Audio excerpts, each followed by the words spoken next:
Oke, selamat pagi untuk teman-teman semuanya yang sudah join di sesi What's on Jagoan Hosting kali ini. Nah, selamat pagi semuanya, salam kenal. Mungkin beberapa ada teman-teman yang baru aja join di sesi What's on Jagoan Hosting. Salam kenal, aku Amira. Jadi di sini akan menjadi moderator yang akan memandu event What's on Jagoan Hosting kali ini. Nah, buat teman-teman yang baru aja pertama kali hadir di sesi webinar ini, atau mungkin sudah ada yang pernah join juga di sesi-sesi sebelumnya.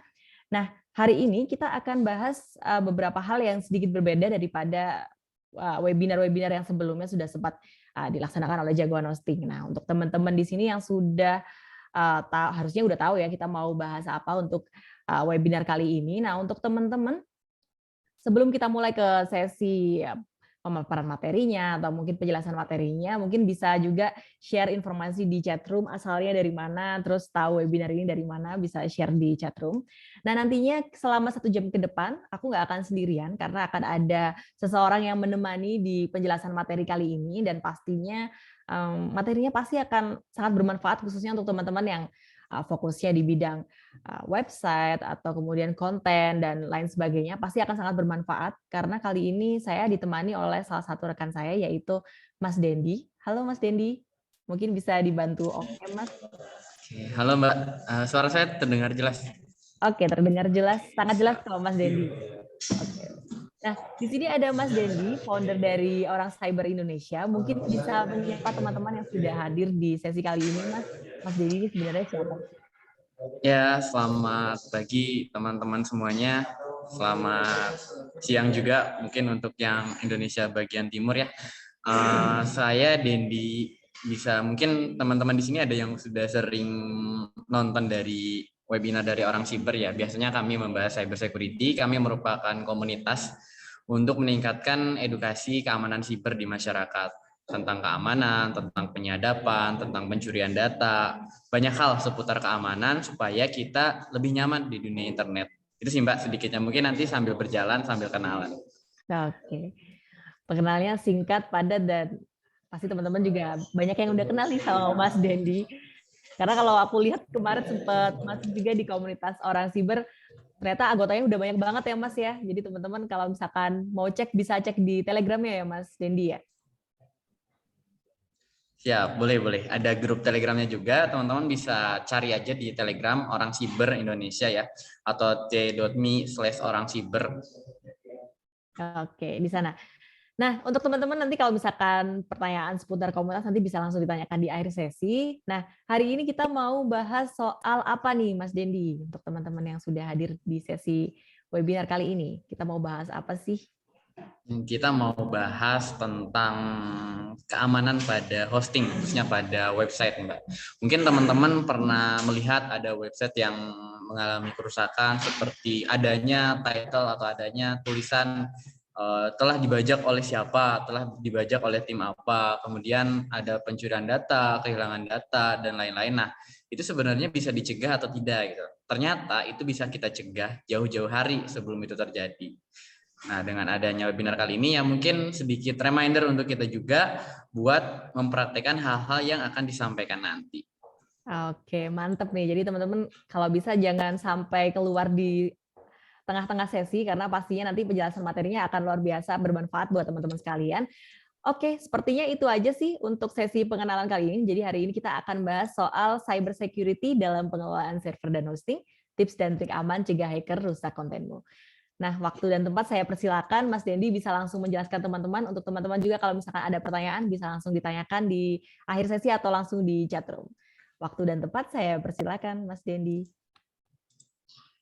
Oke, baik. Terima kasih banyak. Saya izin untuk share screen. Ya, share screen saya udah terlihat, Mbak? Terlihat jelas, Mas. Oke, udah aman ya. Nah, sekarang tanggal 21 Juli 2022 dari Jagoan Hosting bersama Orang Siber ini ingin membahas tentang tips dan trik cegah hacker rusak kontenmu, karena udah capek-capek bikin konten, udah capek-capek bikin artikel, udah capek-capek bangun website dari awal hingga akhir, capek-capek bayar hosting, bayar cloud, bayar VPS, tapi ternyata dirusak kontennya sama hacker. Nah, ini gimana? Oh iya, ini ada mungkin Bapak saya lupa dihapus untuk institut teknologinya. Ya, anggap aja tidak ada ya teman-teman. Oke. Ini perkenalan dulu ya. Saya Dendi Zakarget ya. Tadi udah disampaikan juga oleh Mbak Amira terkait Orang Siber Indonesia, itu sebuah komunitas. Kemudian juga saya berkecimpung di OSIN Indonesia ya. Kemudian salah satu trainer juga di Pondok Pesantren Siber dan Anak Teknik Akademi. Nah, ini untuk experience dan training certification mungkin yang paling berkesan aja ya di sini, yaitu dari isi konsil CSA, kemudian CAISA Plus, itu Cyber Security Analyst Plus dari Komtia. Itu kita membahas seputar bagaimana monitoring kejahatan keamanan siber. Jadi lalu lalang keamanan siber di dunia internet itu kita monitoring. Kita investigasi kenapa ini bisa terjadi, kenapa ada kebocoran data, itu bagaimana. Ternyata ada penyebab-penyebabnya, tidak BIM salah BIM abrakadabra, tidak ada penyebabnya. Kemudian bagaimana setelah kejadian, misalkan setelah teman-teman websitenya terkena hacker pembajakan, kita harus ngapain supaya bisnis tetap berjalan gitu. Seperti itu sih. Kemudian satu hal lagi, ini ada Global OSINT Search Party ya. Ini salah satu hal yang paling berkesan di mana kita bisa bantu orang yang sedang hilang. Jadi kehilangan orang kita bantu, kita cari data-datanya di internet untuk membantu mengumpulkan data supaya orang itu bisa cepat untuk ditemukan. Oke.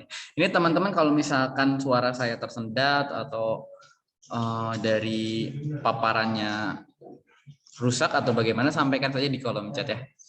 Nah, ini saya warning dulu nih. Nah, segala jenis informasi yang disampaikan pada webinar, workshop, atau rekaman ini itu bertujuan untuk pendidikan, wawasan, dan pengetahuan. Bukan untuk mendukung aksi kejahatan atau hal-hal yang merugikan orang lain.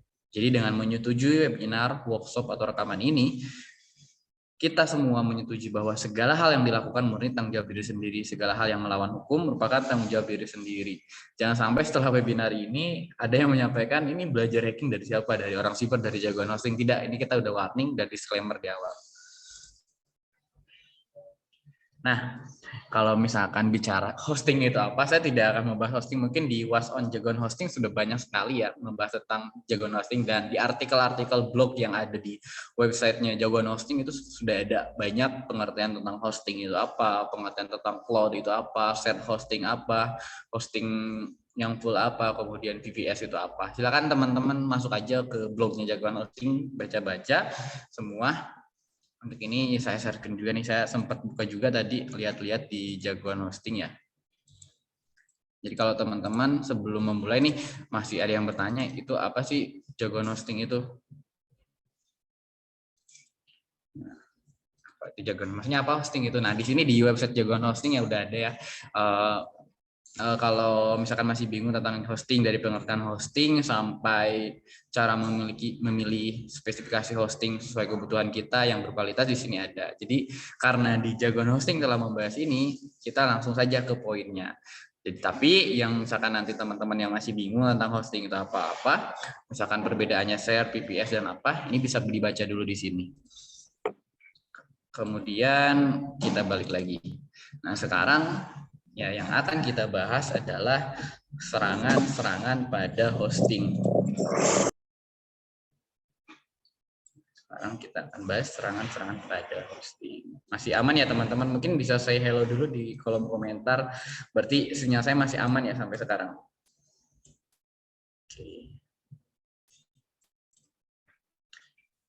Oke, dari Mbak Cije ya, Mbak Krisjuanti. Ini katanya aman. Siap, terima kasih. Kita lanjutkan. Bentar.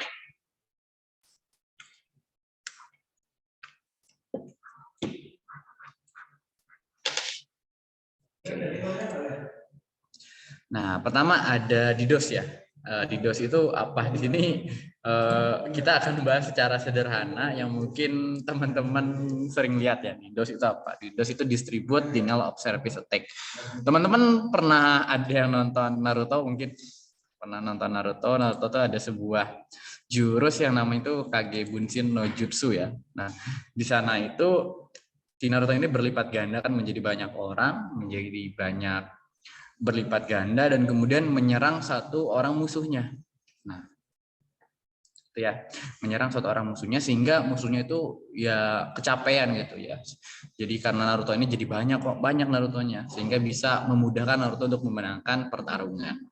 Nah, DDoS attack ini itu merupakan serangan yang dilakukan secara bertubi-tubi ke target korban. Pelakunya itu sebenarnya cuma satu, tapi dia melipat gandakan komputernya dengan beberapa bot, entah itu memakai tools, entah itu memakai alat-alat yang lainnya. Nah, serangan ini bisa berupa ping ya, request ping yang bertubi-tubi, atau bisa permintaan koneksi ya, request koneksi. Nah, ada efeknya juga dari DDoS ini itu adalah server yang diserang ini, yang dibawa ini akan menjadi overload dan tidak bisa diakses. Jadi karena banyaknya permintaan, ibaratnya kita punya rumah, banyak orang yang masuk bertubi-tubi, kapasitas rumah kita cuma mungkin 10 orang, tapi yang masuk ke rumah kita ada 100 orang, ya tuan rumah kewalahan kan. Nah, atau tadi kayak Naruto udah jadi banyak orang, jadi 1000 kage bunsin ya, 1000 bunsin. Nah, terus musuhnya satu, musuhnya kewalahan. Nah, itu juga begitupun prinsip dari DDoS ini. Jadi ada hacker yang misalkan masuk ke website kita tuh cuma satu, cuma hosting, kemudian diserang. Nah, sehingga website kita jadi down, jadi nggak bisa diakses. Nah, itu ya DDoS. Ini saya cuma sampaikan beberapa hal serangan aja. Oke. Itu ya, berarti sudah case close kan. Nah, selanjutnya ada brute force attack. Nah, di sini saya lambangkan dengan mungkin togel ya. Kenapa saya lambangkan dengan togel ya? Percobaan. Brute force ini mencoba beberapa kemungkinan password, kemudian dilakukan penyamaan, entah itu memakai aplikasi, entah itu otomatis, memakai tools, entah itu manual. Nah, dilakukan percobaan. Nah, brute force ini biasanya dilakukan pada apa sih, Mas? Nah, sekarang ini ada website orang siber nih memakai CMS WordPress. Nah, di sini kan ada form login ya. Pertama ada username, email address, kemudian ada password. Nah, kemudian di sini saya punya susunan kemungkinan password yang di kanan ini. Ada 1, 2, 3, 4, 5 sampai Daniel ya, 26 ini. Nah, saya coba semuanya. Nah, ini bisa dilakukan manual, kita ketik satu-satu, atau dilakukan dengan aplikasi. Ya, seperti itu. Banyak tools untuk melakukan brute force. Nah, ini hati-hati. Nanti tips trik gimana sih biar gak dilakukan brute force. Nanti kalau bahaya menggunakan bahaya menggunakan username atau password yang cuma 1, 2, 3, 4, 5, cuma misalkan hi, cuma misalkan nama, terus misalkan tanggal lahir, ya ini di serangan brute force attack ini. Jadi brute force attack ini serangan yang dilakukan dengan cara melakukan request masukin password, masukin email, terus berulang-ulang menggunakan username dan password yang udah dicocokkan di kanan ini, atau word list ya. Nah, serangan ini biasanya itu ya login berulang-ulang menggunakan username. Nah, kemudian efek dari brute force ini itu dicocokkan satu persatu tadi dengan word list tadi. Nah, sehingga ini bisa kalau misalkan password dan username-nya bisa ditebak, ya kita si penyerang bisa login ke akunnya, bisa masuk dashboard dari admin website itu. Nah, serangan ini juga termasuk jenis serangan yang kritikal ya teman-teman. Jika peretas atau hacker ini berhasil menembus dashboard adminnya, kemungkinan mereka dapat melakukan banyak perubahan pada pengaturan atau konten di website kita. Nah, akhirnya hal ini akan merepotkan developer. Nah, banyak kok kita contohin ya, gimana sih serangan ini berlaku. Nah, kita akan buka.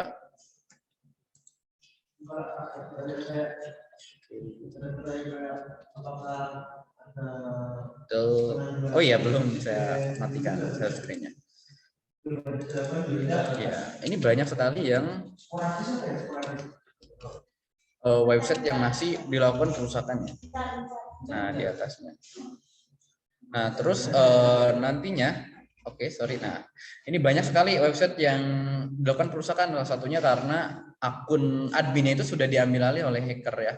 Nah, contohnya hacked by ML7C, jadi Garuda Security bla bla bla. Ada orang yang ya iseng gitu ya, nggak bisa bertanggung jawab, tiba-tiba ngacak-ngacak website orang. Nah, ini bahkan website dari sekolah, website dari pemerintah juga ada yang berakhiran .go.id.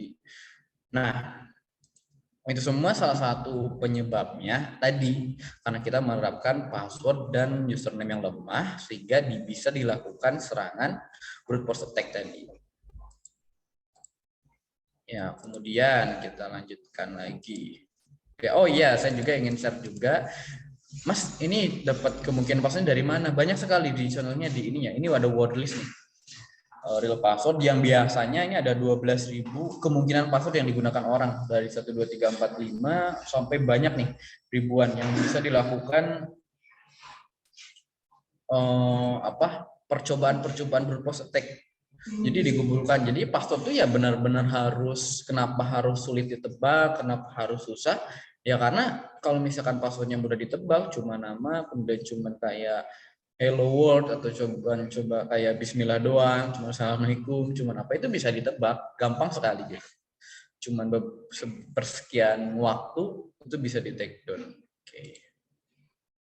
Suara saya masih jelas kan ya teman-teman?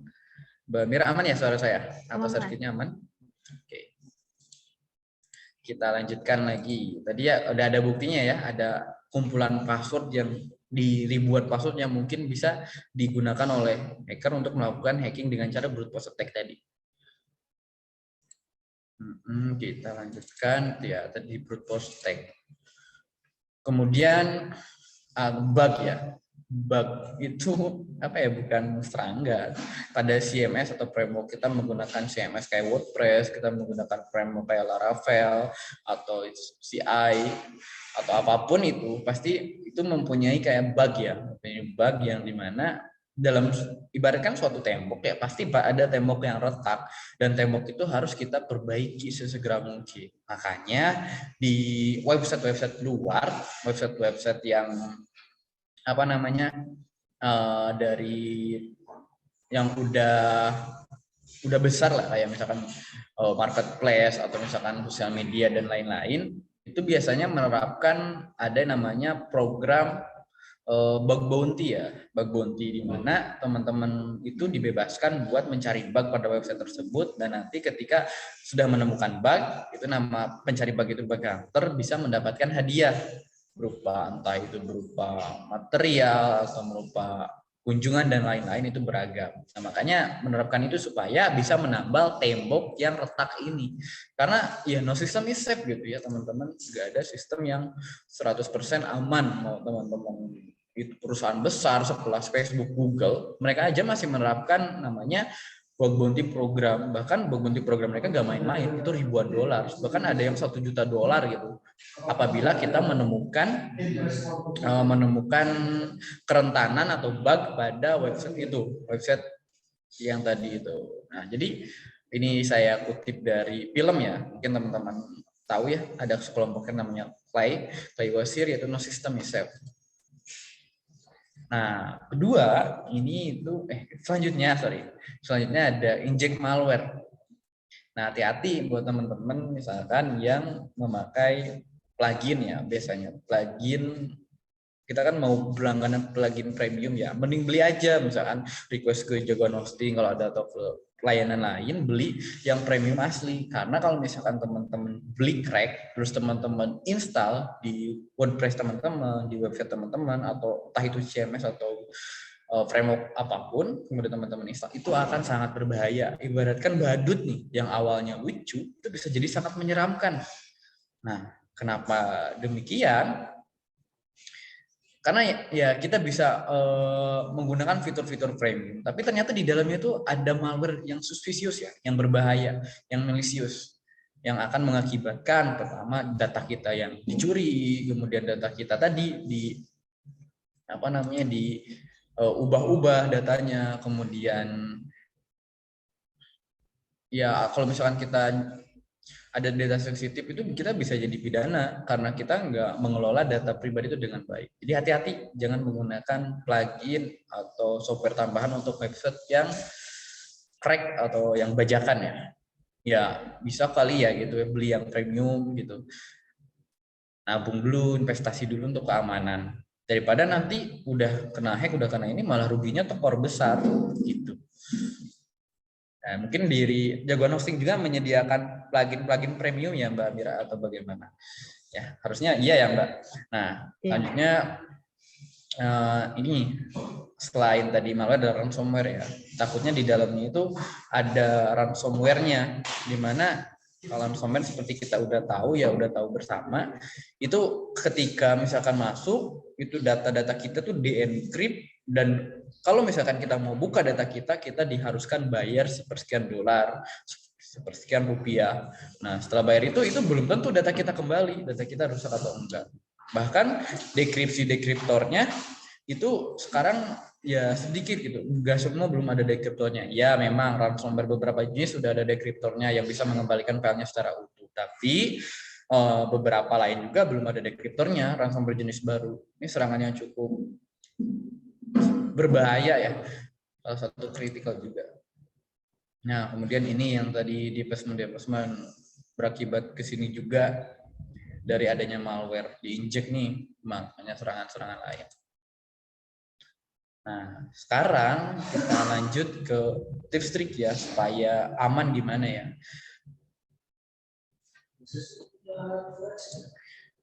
Nah, misal plugin keamanan ya teman-teman, banyak sekali ya plugin keamanan dan saya mungkin nanti akan menyampaikan beberapa hal, tetapi itu bukan promosi ya, bukan ini, tapi ya yang saya pakai, yang saya yang saya gunakan selama ini. Saya tidak disponsori ini. Nah, salah satunya adalah WP Security plugin. Nah, di sana banyak banget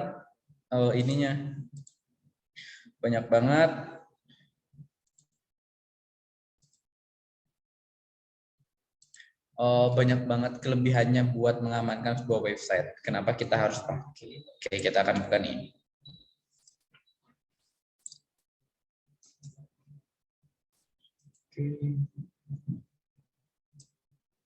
Sebentar, kita masuk.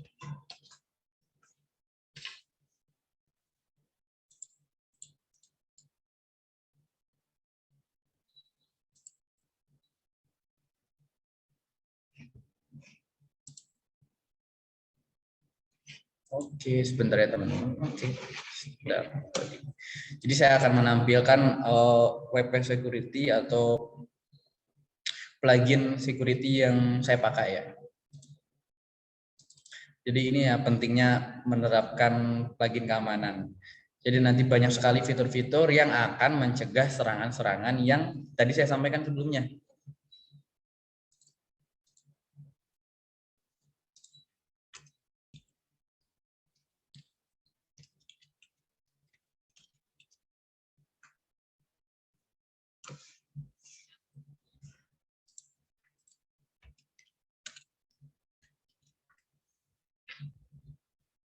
Oke.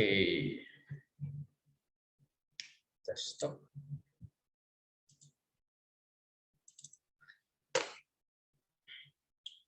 Web security. Nah, ini ya dari fitur-fitur yang ada di web security. Yang pertama ada buat user account, kemudian ini terlihat ya untuk tampilan web dari website admin orang siber. Apakah terlihat teman-teman? Terlihat Mas. Oke, siap. Masih Mbak. Nah, ini di sini kan ada dashboard ya. Ini pakai WordPress ya. Nah, kalau misalkan kita menggunakan plugin security, banyak sekali benefit untuk ya setidaknya mengamankan akun kita, membuat website kita maintenance, kemudian salah satunya ini user account, user login, pembatasan login. Misalkan kalau ada orang yang ingin melakukan brute force, kita bisa membatasi loginnya gitu, berapa kali dia boleh login di website kita. Nah, kalau misalkan loginnya udah 3 kali nih, nah, ini ada max login attempt. Kalau loginnya udah 3 kali, maka IP dari si yang nyoba ini akan langsung terblokir dan dia gak bisa mengakses lagi. Teman-teman mau nyoba atau tidak? Misalkan masuk nih login ke website orang siber, teman melakukan percobaan login sebanyak 3 kali, terus login lagi ke 4 kali, maka WP plugin ini akan auto memblokir IP teman-teman. Mau teman-teman buka di Chrome, mau di Mozilla, itu tetap terblokir, teman-teman. Nah, itu salah satunya. Jadi brute force tadi udah bisa kita cegah dengan WP security di bagian login lockdown. Max login attempt, kemudian bisa login berapa kali seharinya, atau misalkan langsung kita, nah nantinya Mas, ini saya kan percobaan login ke website saya pakai WP Security, apakah nanti bisa dibenerin nggak? Nah, bisa. Nanti kan ada blacklist ya, ada blacklistnya siapa saja yang nggak boleh login. Nah, ada recordnya siapa saja yang udah pernah nyobain login. Nah, nanti ada di sini nih, ada IP-IP yang udah saya blok nih, yang karena mencobaan serangan-serangan nih, contohnya. Atau saya sendiri yang masuk ke sini. Nah, yang login terdata IP-nya di sini. Jadi kita bisa lakukan investigasi nanti. Ini siapa sih yang nyerang, dari mana sih asalnya? Nah, nanti ada di sana. Oke, makasih Mas Sunar Yuda karena udah terlihat. Nah, force logout. Jadi kita lakukan monitoring. Kok ini ada akun aktifnya siapa? Nah, itu bisa juga bisa dicari di sini aktifnya kapan, jam berapa, akun activity lognya, kemudian login usernya itu ya. Kita gak akan bahas detail di sana. Kemudian oke, selanjutnya selain ada user login, ada user registration, database security. Kita nggak akan bahas satu-satu ya, tapi sesuai serangan yang tadi. Database security ini ya untuk supaya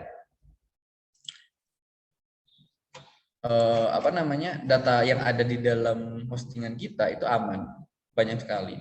Kemudian ini nih buat ngatasin brute force tadi, selain ada dengan user login, ada juga dengan yang lain. Kemudian ada scannernya juga, ada maintenance. Jadi kalau kita nggak usah repot-repot buat page, buat website under maintenance. Tapi di WP Security ini ada fitur di mana ketika kita masuk ke mode maintenance itu udah auto mengubah tampilan yang tadinya website biasa menjadi mode maintenance kayak gitu.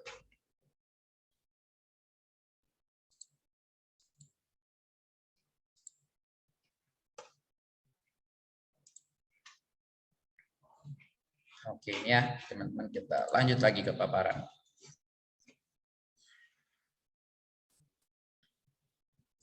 Oke ya, tadi ya, berarti banyak banget nih install plugin keamanan itu manfaatnya. Nah, tapi selain plugin keamanan, ada hal lain juga yang perlu kita perhatikan, yaitu selalu update website. Kalau kita misalkan cek ya di menu, kalau WordPress ya, ini kita contohkan WordPress karena kebetulan yang saya pakai WordPress. Kalau di Jagoan Hosting sendiri, Mbak Mira kebanyakan memakai CMS WordPress atau gimana teman-teman konsumennya? Paling banyak sih memang WordPress sih, Mas. Ya mungkin karena mudah ya dan paling banyak tutorialnya ya, paling banyak dokumentasinya. Oke, terima kasih banyak. Nah, kalau misalkan ada pembaruan itu dilakukan karena pertama, ya meningkatkan keamanan sistem. Kedua, adanya bug di sistem sebelumnya. Ketiga, oh iya, Mas Sunar Yuda, saya langsung jawab aja. Boleh kasih tip identifikasi plugin yang bebas malware. Pertama, kalau pluginnya itu install, coba cek dulu di virustotal.com, upload dulu pluginnya kalau diinstal.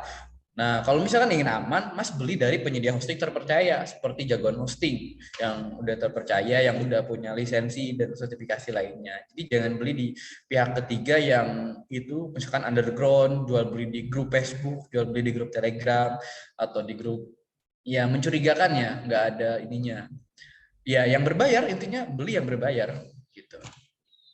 Nah, jadi kalau misalkan karena tadi saya jelaskan karena ada update itu karena pertama ada kerusakan, ada bug, kedua meningkatkan keamanan sistem, ketiga pasti ya ada bug secara general yang harus dihindari, maka pengembang software pasti akan melakukan update. Oleh karena itu kita harus selalu update. Nah, ini contohnya di kontak form 7 itu meminta update, ya itu harus segera diupdate gitu, jangan dinanti-nanti. Nah, kenapa dinanti-nanti? Karena kalau misalkan ini dinanti-nanti, ini ya jadi sumber bug tadi muncul, sumber serangan muncul. Jadi si penyerang yang menyerangnya ke sini gitu. Oh ini misalkan kalau dulu tuh lagi yang paling terkenal tuh Log4j. Nah itu nyerang ke sana nih, diserang ke sana. Jadi orang-orang yang belum update tuh kena serangan karena telat untuk update-nya. Nah, misalkan kalau misalkan siapa tahu di kontak form 7 itu sebelumnya ada bug yang kritikal yang bisa membuat website kita itu rusak gitu. Nah, nyerang ke sana, kita telat untuk update. Ya udah, website kita kena take over. Ya, makanya itu pentingnya update. Kalau misalkan udah minta update ya update.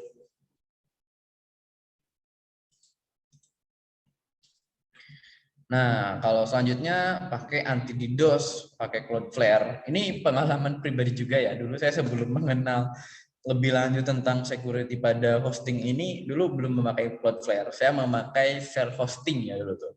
Kalau memakai self hosting itu otomatis kan barengan ya teman-teman, barengan sama orang lain. Jadi ada satu server, satu penyimpanan, satu resource, kita barengan pakai harddisknya, barengan pakai RAM-nya, barengan pakai, ya ibaratkan barengan pakai komputer tapi di masing-masing penyimpanan, itu kan ya pengertian self hosting secara simpelnya seperti itu. Nah, ada website yang satu barengan dengan saya itu terkena DDoS attack, terkena DDoS. Nah, otomatis website saya juga terkena dampaknya karena saya ada dalam satu komputer itu, website saya terkena dampaknya. Ibaratkan ya ada satu rumah kan ada beberapa kamar nih, ini kamar yang teman saya tadi, terus kamar saya ini. Kalau kena banjir ya kebanjiran semua kan. Nah, karena kebanjiran semua, ini kenapa gak bisa diakses ya website saya gitu. Saya bingung kan, kenapa gak bisa diakses, kenapa kok seperti ini ya, kenapa kok seperti itu ya. Nah, setelah saya cek ternyata ada permintaan request yang banyak dari salah satu IP, gak salah satu sih, banyak pokoknya dari IP yang itu tuh datangnya udah dari Amerika, datang dari sini, oh iya dalam hati dari Cina. Oh ini bot ya, ini bot pasti hosting saya lagi terkena DDoS nih, lagi terkena DDoS. Nah, pas ketika itu sudah saya cek nih di analitik ya, di cPanel-nya. Kenapa? Ternyata benar ada permintaan request yang tinggi ya. Biasanya traffic hosting saya cuma sedikit nih, tapi pada saat itu tiba-tiba jadi segini, analitiknya udah jauh jadi kayak gunung gitu. Gunung yang menjulang tinggi banget. Nah, saya bacalah, dulu saya masih belum ada modal lah buat beli kayak anti DDoS yang premium, yang mahal, yang ini. Nah, teman saya di forum ya, di orang siber itu menyarankan untuk memakai Cloudflare. Nah, Cloudflare itu ada yang gratisnya juga. Apa sih Mas Cloudflare itu? Nah, mungkin teman-teman yang udah kenal Cloudflare, kita bisa cek. Ini saya kebetulan udah login Cloudflare. Terlihat ya Cloudflare-nya teman-teman, atau tidak terlihat? Terlihat Mas.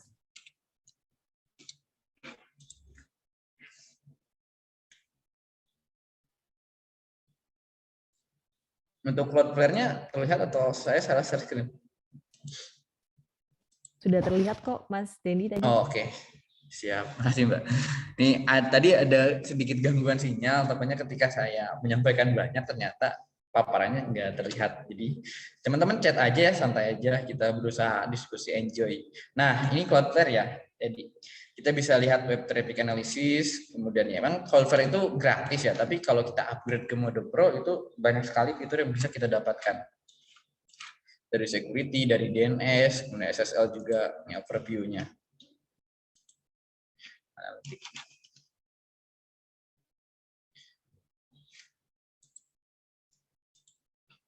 Oke, nah ini ya, bisa lihat juga requestnya dari mana aja sih, ya kan. Kemudian dari negara apa saja sih, ya tentunya dari Indonesia ya. Kemudian ada analitik tambahan juga, kunjungan, tutup traffic, SSL request. Kemudian di sini ya dia overview. Kalau misalkan website kita lagi, misalkan Mas, bagaimana? Saya udah terlanjur kena DDoS nih, website saya tentang DDoS. Udah terkena DDoS hari ini, tapi mau pakai Cloudflare telat atau enggak? Nah, kalau teman-teman baru pakai Cloudflare dan websitenya teman-teman lagi mengalami serangan DDoS, maka teman-teman ketika masuk daftarin website teman-teman, aktifkan under attack mode. Nah, di sini ya, under attack mode. Kemudian teman-teman aktifkan under attack mode, dan nanti akan si Cloudflare ini kan nanti si penyerang maka akan nyerangnya yang tadinya langsung ke website atau hosting teman-teman, dia itu dialihkan ke Cloudflare ini, ke cloud-nya Cloudflare ini. Nah, jadi itu bisa membantu pemulihan teman-teman untuk melakukan konfigurasi, membenarkan dan lainnya. Itulah pentingnya dari Cloudflare itu. Ya. Kan bisa hapus cache-nya. Ini ya keren ya, unique visitornya, total request-nya, dan masih banyak ya. Ini juga kalau misalkan beli yang premium, speed-nya bisa kita atur. Jadi walaupun lewat Cloudflare dulu, ya ibaratkan Cloudflare itu apa ya? tembok ya, kayak gerbang lah ya. Kalau misalkan kita masuk ke rumah kita harus lewati gerbang dulu. Kalau misalkan gerbangnya dipaksa ya dia gerbangnya makin kuat ya makin bagus kan ya.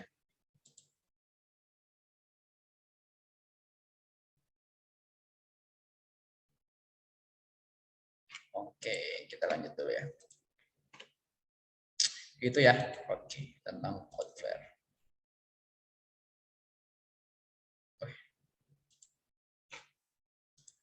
Share screen-nya hilang sebentar ya teman-teman.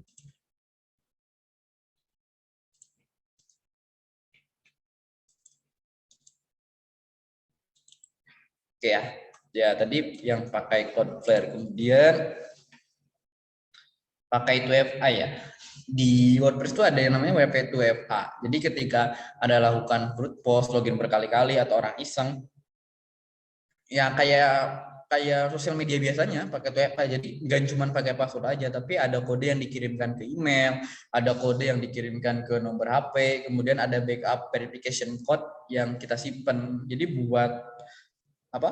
Autentikasi kedua gitu ya, faktor. Jadi berkali-kali autentikasinya ini untuk mencegah adanya ya orang cuma iseng ternyata benar gitu passwordnya kayak gitu. Penting banget pakai 2FA. Banyak sekali ya aplikasi 2FA kayak kalau di WordPress ada WP 2FA, cari aja gitu di menu plugin. Nah selanjutnya ganti URL login. Di saya tadi pakai WP hide ya, jadi teman-teman yang masih misalkan orang siber.com /wp-admin diubah karena ya itu defaultnya itu orang udah tahu gitu, wp-admin, wp-login.php, kemudian banyak hal yang mudah ditebak ya, orang mudah masuk. Semaksimal mungkin amankan form masuk teman-teman yang kredensialnya tinggi, jangan sampai diketahui oleh orang lain gitu formulirnya, form buat masuk jadi administratornya. Mau seaneh apapun, yang penting teman-teman tahu, teman-teman simpan sendiri, itu lebih bagus daripada harus misalkan wp-admin, wp-login.php dan lain-lain. Itu mudah ditebak dan sehingga ya sebelum masuk, jadi ini untuk mencegah sebelum masuk ke brute force tadi, sebelum masuk ke percobaan tadi, ya mending kita cegah dulu dong, biar orangnya itu, biar si penyerangnya itu nggak tahu. Walaupun mungkin nanti ada tools buat scanning subdomain, tools scanning buat itu, tapi ada juga cara untuk menyembunyikannya.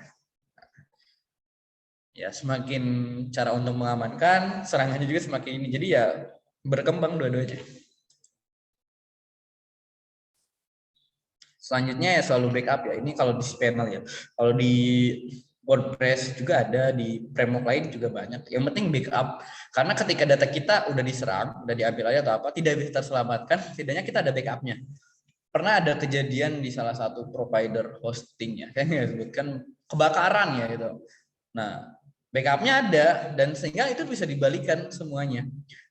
Backupnya walaupun udah terbakar, tapi pernah di backup, ada yang di backup di cloud, di backup di server kedua, dan itu balik lagi. Mungkin beberapa file nggak terselamatkan karena belum di backup. Itu pentingnya melakukan secara rutin backup. Kalau perlu ada otomatis backupnya, ada backup yang dilakukan secara manual.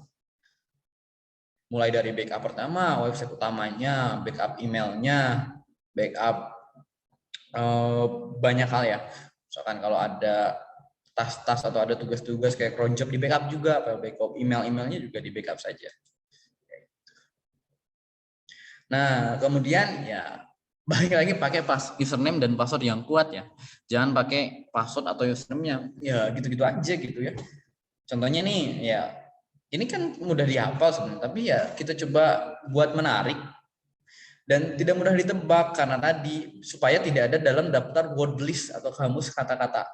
Jadi nggak bisa ditebak password yang kita gunakan itu. Nah, solusinya ya menggunakan pakai username dan password yang kuat. Nah, selanjutnya adalah pasang SSL atau HTTPS. Nah, kalau SSL kan enkripsi ya, jadi ketika komunikasi teman-teman itu dalam jaringan internet pakai SSL atau HTTPS bisa dilakukan sniffing, misalkan pakai Wireshark, pakai apapun, itu nggak terlihat sedang apa gitu. Sedangkan kalau misalkan teman-teman nggak pakai SSL atau HTTPS, misalkan teman-teman lagi ngupload artikel ini, lagi lagi nge-get dari website ini, masukin ke website teman-teman, itu terlihat secara real. Oh, teman-teman lagi ini. Kalau nggak pakai SSL atau HTTPS, ini bisa dibuktikan dengan Wireshark contohnya, salah satu sederhananya. Nah, mungkin paparannya itu aja ya Mbak, kita lanjutkan ke sesi diskusi ya.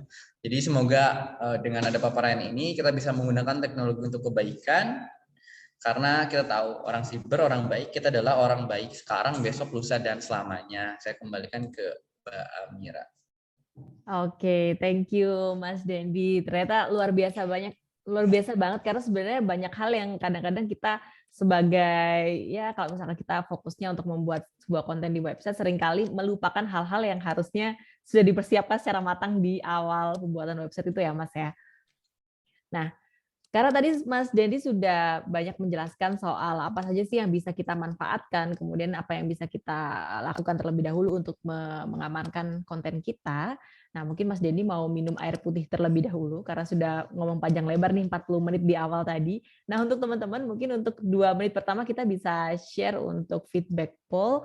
Nah, untuk teman-teman yang lainnya bisa confirm untuk pertanyaannya nih di chat room sambil kita isi feedback terlebih dahulu. Oke, habis ini aku bakalan launch. Nah, harusnya udah kelihatan ya untuk feedbacknya. Ini ada beberapa juga yang udah mulai tanya-tanya nih, Mas Dendi. Mungkin kita bisa coba jawab langsung dari pertanyaan di chat room ya, Mas ya.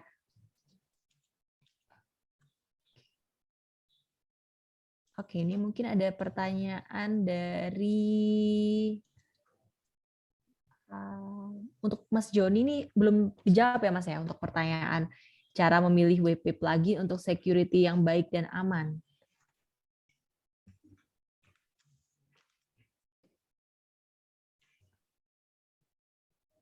Halo, suaraku terdengar jelas teman-teman?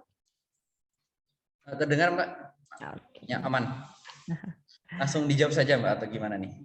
Boleh kalau misalkan Mas Dedi langsung mau jawab aja untuk teman-teman yang udah mulai tanya nih di chat room, udah mulai banyak juga kan yang mulai tanya.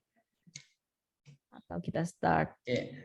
Dari Mas Joni ya, tadi udah sedikit disinggung sih bagaimana cara memilih WP plugin untuk security yang baik dan aman. Ya tentunya kalau kita ingin aman, pertama ya belinya yang original. Pertama, kedua belinya dari pihak terpercaya seperti misalkan dari Jagoan Hosting, dari hosting-hosting lain yang memang itu udah kredibel ya, udah berintegritas tinggi, udah ada sertifikasi, lisensi dan lainnya. Jangan beli dari pihak ketiga, misalkan dari flash sale di grup Facebook, jangan beli dari flash sale di grup Telegram yang ini murah harganya sekian. Ya, emang murah itu tentu aman. Ya kalau misalkan kita niatnya buat security, ya kita harus investasi dong gitu ya. Kita aja bisa jajan cilok misalkan berkali-kali, masa jajan plugin nggak bisa gitu ya. Harganya mungkin setara kita jajan cilok tiap hari kalau dikaliin per bulan gitu, sebulan jajan cilok tiap hari misalkan sehari 5.000 kali 30, 5 kali 3 150.000. Ada yang 150.000 per bulan yang udah bagus banget. Ya maksudnya ya diseimbangkan gitu ya. Itu aja sih Mbak. Waduh, maaf jadi gitu jajan ya. cilok ini jadi bikin lapar. Ya gitu ya Mas Joni ya. Jadi kalau misalkan kita mau cari yang baik dan aman, pastikan untuk membeli yang terpercaya ya. Kan pasti kelihatan tuh kalau misalkan istilahnya untuk istilahnya untuk pluginnya yang seperti apa kan harusnya kelihatan nih yang kredibel yang seperti apa. Nah kita mau move ke pertanyaan yang selanjutnya. Tadi sampai di-mention soal cilok juga nih, kayaknya Mas Dendi lapar juga nih karena udah mau masuk jam makan siang. Kita lanjut ke pertanyaan dari Muhammad Haibati. Misal pengembangan menggunakan CI versi 3, kalau mau update ke versi 4 kan nggak semudah update-nya WordPress. Jadi bagaimana solusi lain jika memilih opsi untuk tidak mengupdate framework-nya? Nah, mungkin Mas Dendi bisa menjawab pertanyaan ini atau gimana Mas? Oke, baik. Terima kasih banyak. Sebelumnya saya disclaimer dulu ya, saya bukan pengguna CI ya, bukan. Tapi ini saya jawab secara general ya. Memang update itu bukan solusi yang mutlak ya teman-teman. Teman-teman bisa mempertahankan sistem teman-teman, sistem rekan-rekan pada posisi itu, tapi yang harus teman-teman kembangkan adalah keamanannya. Emang ada orang udah nyaman misalkan pakai framework yang versi ini. Kalau update lagi banyak yang harus diubah, nggak kayak WordPress yang tinggal klik, drag and drop dan lainnya. Sedangkan kalau kayak CI, Laravel dan lainnya itu memerlukan konsentrasi tinggi bagi para programmernya, backend developer dan ini. Dan itu bisa jadi pilihan teman-teman solusi. Nah, yang harus teman-teman lakukan adalah silakan teman-teman masuk forum, di Stack Overflow, di GitHub, baca dokumentasi terkait apakah CI ini tuh bagus atau enggak. Kenapa CI ini melakukan update? Karena ya selain keamanan, update itu biasanya beralasan untuk meningkatkan fitur juga, buat meningkatkan berbagai hal yang lain selain keamanan. Silakan teman-teman baca itu karena apa? Alasan update-nya apa? Apabila kita ingin mempertahankan ini, kita harus apa? Ya, contoh kasusnya kalau misalkan secara general kita mau dari Windows 10 nih, mau upgrade ke Windows 11, kita harus cari tahu dulu. Ternyata Windows 10 sama 11 itu nggak jauh beda ternyata. Sama-sama aja, keamanannya juga masih disupport sama Windows dua-duanya. Jadi ya nggak apa-apa juga gitu. Nah, kalau misalkan, jadi bagaimana solusinya jika memilih opsi untuk tidak update? Nah, teman-teman harus lakukan ya literasi dulu, cari-cari dulu informasi. Menurut si A, pengalamannya gimana? Stack Overflow banyak kok pembahasan mengenai ini. Oke, berarti memang nggak mutlak ya Mas ya untuk istilahnya solusi update itu nggak harus bisa jadi solusi juga, tapi yang penting harus diperbanyak juga untuk literasi-literasi yang lain dari pengalaman-pengalaman teman-teman yang menggunakan framework yang sama. Seperti itu ya Mas ya, semoga menjawab untuk pertanyaannya. Nah, kita langsung move ke pertanyaan yang lain karena teman-teman udah banyak banget yang tanya nih, semangat banget pertanyaannya. Untuk Cloudflare ini sama seperti WAF atau enggak, Mas? Cloudflare itu ya nama perusahaan ya. Cloudflare itu nama perusahaan. Di Cloudflare itu ada buat menyewa web application firewall, buat filtering, buat monitoring banyak. Jadi di dalam Cloudflare itu ada WAF-nya. Kita jawab secara sederhana. Ada WAF-nya, ada misalkan firewall biasa, kemudian ada filtering yang biasa, ada kayak tadi anti DDoS, anti apa, banyak di dalam Cloudflare. Jadi secara sederhananya di dalam Cloudflare ada WAF, nah gitu. Oke, nama perusahaan ya teman-teman. Oke, jadi kayak gitu ya Mas ya, biar nggak salah paham nih artinya Cloudflare itu apa. Nah, kita next ke pertanyaan selanjutnya. Kalau semisal disusupi backdoor gimana Mas? Nah, ini mungkin tadi pertanyaannya ditanyakan pada saat penjelasan materi ini. Dari Mas Ardian. Oh iya, dari Mas Ardian. Ya, kalau disusupi backdoor, ya kita cari dulu backdoor itu datangnya dari mana gitu ya. Biasanya backdoor itu datangnya dari phishing ya teman-teman. Misalkan phishing melalui email yang diklik, misalkan Mas Ardian itu punya perusahaan teknologi nih, perusahaan pengembangan IT. Kemudian ada seseorang yang misterius, dia mengatasnamakan perusahaan X, dia mengirimkan pesan ke Mas Ardian untuk membuka dokumen ini yang di dalamnya katanya ada surat untuk kerjasama, ada surat proposal dan lain-lain. Ternyata setelah diklik, si surat itu ternyata itu adalah malware. Ada backdoor di dalam, setelah diklik malah masuk ke komputernya Mas Ardian, jadi backdoor, atau masuk ke sistem websitenya Mas Ardian, dan itu yang jadi masalah. Berarti di sini biasanya backdoor itu datang dari sisi awareness-nya karyawan dari perusahaan itu. Nah, yang harus ditingkatkan apa? Adalah security awareness. Makanya sekarang kalau di perusahaan-perusahaan itu suka memberikan sertifikasi gratis kalau kita buat karyawannya, kayak sertifikasi security awareness-nya, atau memberikan pelatihan-pelatihan, training-training gratis buat perusahaannya. Gitu, Mas Ardian. Mungkin itu aja, Mbak. Oke, semoga menjawab ya Mas Ardian ya. Untuk selanjutnya, nah ini tadi kayaknya udah ada yang pertanyaannya udah ada yang sama juga ya. Dari Mas Ardian juga nih, Mas Dendi, kenapa harus menggunakan WordPress? Kok nggak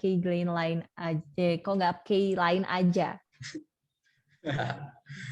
Kenapa harus menggunakan WordPress?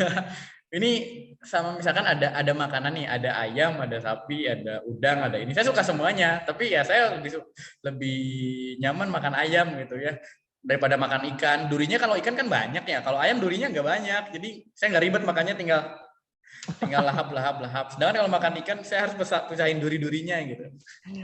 Oke, kayak gitu ya Mas Ardian ya. Jadi memang ini lebih mudah. Kaitannya lebih mudah ya kalau misalkan kita pakai WordPress, dan pastinya juga lebih banyak juga orang-orang yang pakai WordPress, otomatis dokumentasi, kemudian pembahasan seputar WordPress juga pasti akan lebih banyak juga. Seperti itu, Mas Ardian. Nah, kita mau next lagi nih ke pertanyaan yang selanjutnya dari Mas Revi Rido. Bagaimana cara menggunakan app kita dari ini mungkin agak sama nih sama pertanyaan yang tadi soal backdoor juga. Mungkin bisa dicek juga nih Mas Dendi untuk pertanyaan dari Mas Revi Rido. Mas Revi Rido ya. Oh ya, Ini kayaknya bagaimana cara sama dengan mengamankan pertanyaan app? sebelumnya. Ya, dari atas ya. App kita dari backdoor dan cara aman untuk upload file di app kita. Bagaimana manajemen permission folder yang baik pada app kita. Oke, saya izin share screen satu hal ya, Mbak. Boleh, boleh. Kalau plugin atau filenya itu berbentuk zip, berbentuk Excel, berbentuk apapun, ini ada salah satu platform yang bisa teman-teman cek. Silakan teman-teman masukkan filenya itu di sini, choose file, masukkan teman file di sini, maka dia nanti akan mendeteksi. Virus Total ini ada kumpulan antivirus yang sama perusahaan platform Virus Total ini dikumpulkan untuk melakukan scanning secara online dan bisa digunakan oleh kita. Nah, ini salah satunya. Silakan teman-teman upload ke sini. Nanti setelah diupload, itu akan ada hasilnya. Nah, saya akan coba upload ya. Saya close dulu. Jadi istilahnya dia ini ya, jadi kayak semacam scanner file gitu ya, Mas Dendi. Nah, betul. Ini saya ini upload ini. Kelihatan ya? Upload bgzoom.jpg ini dari Mbak Amira tadi.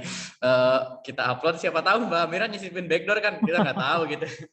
Nah, kita confirm upload ya. Nah, dia akan ngupload. Nah, nanti ini mohon maaf ya, agak sedikit ini sinyalnya, agak sedikit gangguan. Cuacanya lagi tidak baik di sini. Jadi deg-degan nih, Mas. Iya, kita. Nah, pokoknya setelah selain file juga kita bisa melakukan URL. Misalkan kita mau masuk ke website apa, masukin URL-nya, nanti itu akan melakukan scanning gitu. Kemudian ada search juga, kita bisa cari nilai hash-nya. Ini untuk URL, misalkan orangsiber.com.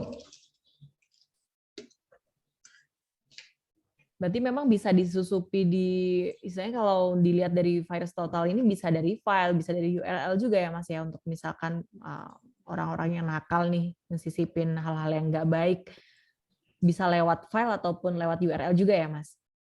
Ya, betul. Mungkin teman-teman biar penasaran dicoba sendiri ya, nampaknya sinyal saya agak sedikit gangguan. Oke, kita lanjut dulu Mbak.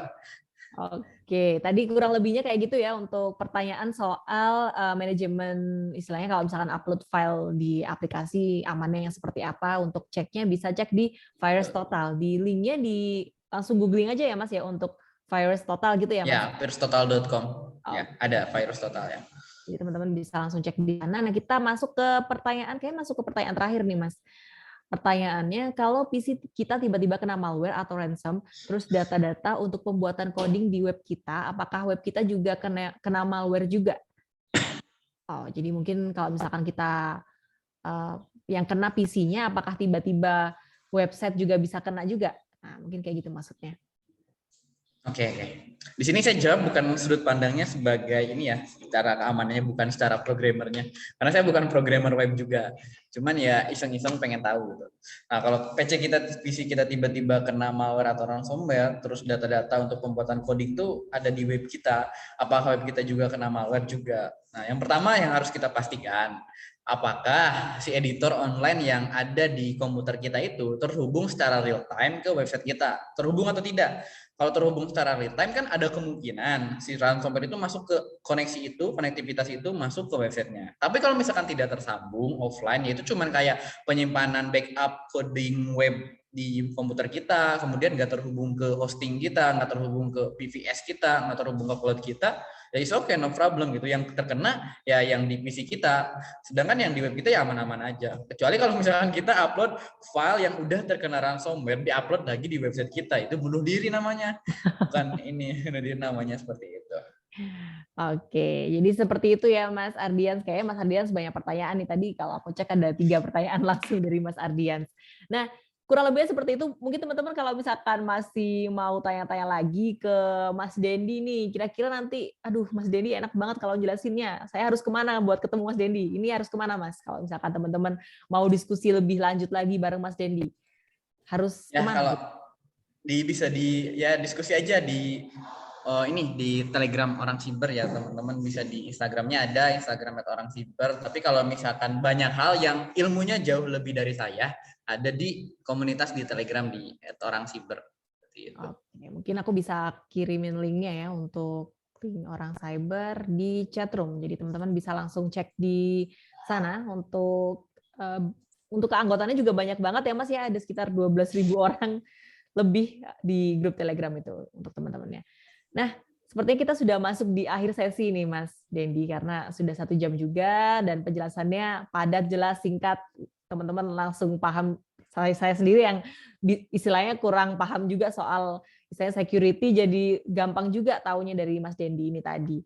Nah, untuk teman-teman juga aku mau remind kalau misalkan mau cek untuk Telegram orang cyber bisa langsung cek di chatroom-nya karena di sana udah aku kasih link-nya, dan juga kalau misalkan teman-teman sekalian mau tahu informasi event-event dari Jagoan Hosting bisa langsung klik link-nya di bit.ly/joinjh. Teman-teman bisa cek di sana karena ada Telegram Jagoan Hosting yang mungkin nanti informasi seputar event-event selanjutnya nggak mau ketinggalan, jadi bisa cek di sana. Aku makasih banyak ya buat Mas Dendi karena sudah meluangkan waktunya, karena ya pastinya teman-teman di sini jam 10 pagi langsung dengerin Mas Dendi buat jelasin materi. Makasih banyak Mas Dendi sudah meluangkan waktunya, dan makasih banyak juga buat teman-teman semuanya yang sudah hadir di sesi kali ini. Semoga kita bisa ketemu lagi di sesi-sesi selanjutnya ya Mas Dendi ya. Oke, mungkin Mas Dendi ada sedikit 1 kata terakhir buat teman-teman yang hadir di sini, kayak kaitannya atau mungkin quotes tersendiri nih dari Mas Dendi buat teman-teman sekalian. Mungkin yang sering saya sampaikan sih Mbak, yang harus jadi security awareness atau oleh kita, yaitu adalah jejak digital kita lebih menyeramkan daripada jejak paranormal. Oke. Kayak gitu ya teman-teman ya, jejak digital jauh lebih menyeramkan daripada jejak paranormal. Oke, kalau gitu makasih banyak semuanya yang sudah hadir dan sampai jumpa di sesi selanjutnya. Selamat siang. Selamat siang, Mbak.